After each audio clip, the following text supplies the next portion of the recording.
Hey everyone, Jennifer Lee Chen here, NBC Sports Bay Area. It is your Thursday update.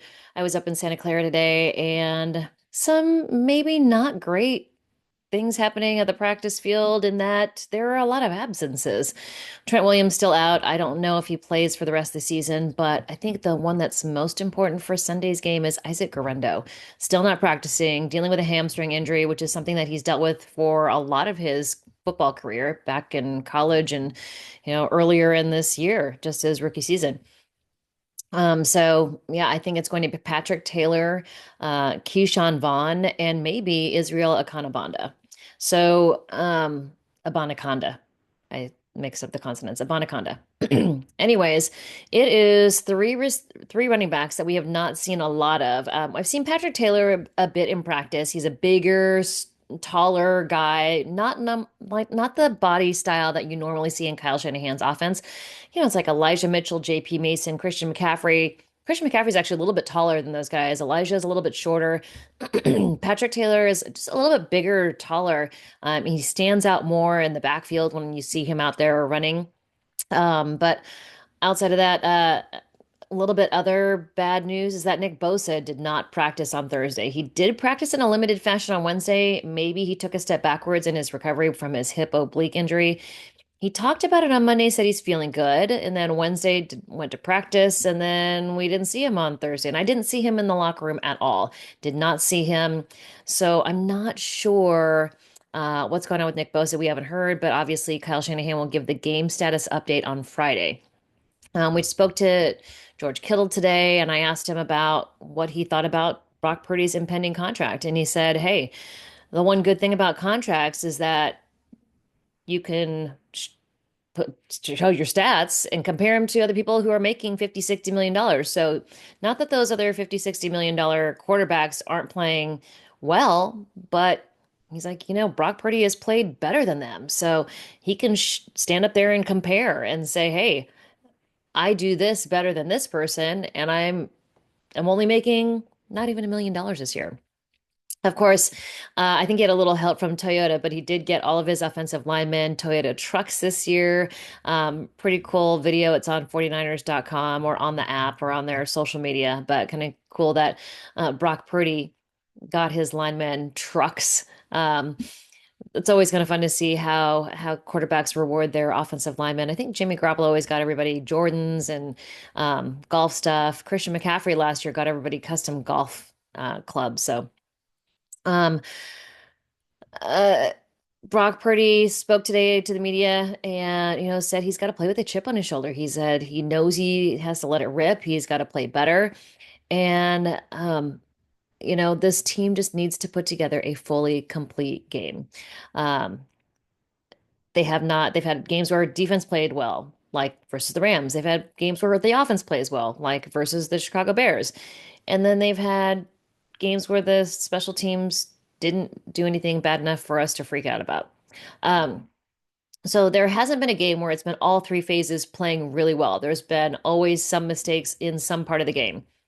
So, this is their chance. This is three games where they have a chance to play better across all three phases. Can they put together a complete game? That's the test. And as far as injuries go, Malik Mustafa was not wearing the blue non-contact jersey today, so that's good. He was back out there. It was kind of funny during practice. It was Malik Mustafa, Charvarius Ward, Deommodore Lenoir, and Talanoa Hufanga playing this game of hot potato. And I'll post it in the videos here, so definitely check out the post. But they were playing this game, and it was funny. They saw me filming it, and they were like, she's got it on camera. She's got the evidence. And I can't post the sound because it's copyright issues with YouTube. So it'll be quiet. But you can see how they're kind of bouncing the ball back and forth and, what it looks like. Maybe I'll try to put the sound on. We'll see. But anyways, good thing that he's back at practice. So the guys who did not participate in practice today, it's Nick Bosa, Malik Collins with an illness, Isaac Guerendo, and Trent Williams. Limited was Dre Greenlaw, which is good that he came out of the game fine. He looks like he's good. He was back out there working against a sled. I did speak to Jalen Moore, and he seems like he's fine. He was limited with a hip injury. I think he's going to get the start at left tackle again. Malik Mustafa chest, Nick Zakel illness. Full participation, Aaron Banks, Jair Brown, Demetrius Flanagan Fowles, Talanoa Hufanga, and D. Winters. So D. Winters, who in the video that I posted it was like kind of like doing this. He's much better. I actually saw him and I was like, "Hey D, how's it going?" And he actually, I'm like, "Don't turn." And he's like, "I'm good." So he was turning his head back and forth. So he's better.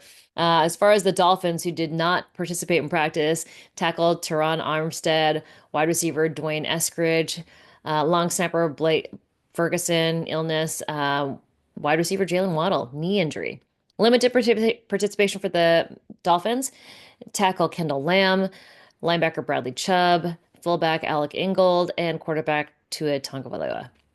Full participation, Devin Achan, the running back, and linebacker Cameron Good. So Miami Dolphins are dealing with their own injuries as well, but you know, having I cannot believe the 49ers are on their fifth running back. That is just crazy. I mean, let's not forget it's Christian McCaffrey, Elijah Mitchell, JP Mason, and now Isaac Guerendo. This is their fifth running back. I mean, I've seen them go through two or three, especially in Kyle Shanahan's tenure there, but fifth is kind of a lot. I know that they in the past have brought in guys kind of, that were not playing off the street. I think last year it was, the safeties. Logan Ryan was, I think, on a cruise with his family, and then they brought him in. So at the end of the season, there always is some attrition at a position or two. Just fifth, but running back is kind of crazy. Anyways, I'll do another update tomorrow with the full game status report. And outside of that, I'll post some videos of what I saw at practice today. I did post the one. Patrick Willis was at practice today, and he was there with, watching the group. Gave a hug to Fred Warner, gave a hug to Dre Greenlaw. D. Winters was hanging out with him a little bit on the practice field as well. So always good to see Patrick Willis out there. Of course, Frank Gore is out there too. But, with your top four running backs out, we'll see what happens. But Kyle Shanahan is known to be able to take running backs that no one's ever heard of and make them viable running backs in the NFL, giving them 2 or 3 year careers. I mean, Elijah Mitchell. It was Jeff Wilson Jr. It was Raheem Mostert, who had bounced around between 6 or 7, 8 teams before he landed with the 49ers and really got his career going. So Kyle Shanahan could do it. Part of that is Bobby Turner, the running backs coach, who is incredibly detail oriented. He's always walking around with the folder and notes and paper and stuff. And so, he's going to have his running backs prepared. So if nothing else, they will be prepared. Hopefully they're able to work in the system and not make too many mistakes. That's the big thing. Don't make too many mistakes. Don't turn over the ball, and things could go better. All right. Very, very tiny possibility that the 49ers make the playoffs, but I'm not going to go through all the scenarios. But basically, they have to win all these 3 games. And that includes the Dolphins, the Detroit Lions, and the Arizona Cardinals. And then a lot of people have to lose. So we'll see. But hope you guys are all well. I'll give you another update Friday, and hope to talk to you soon. Bye.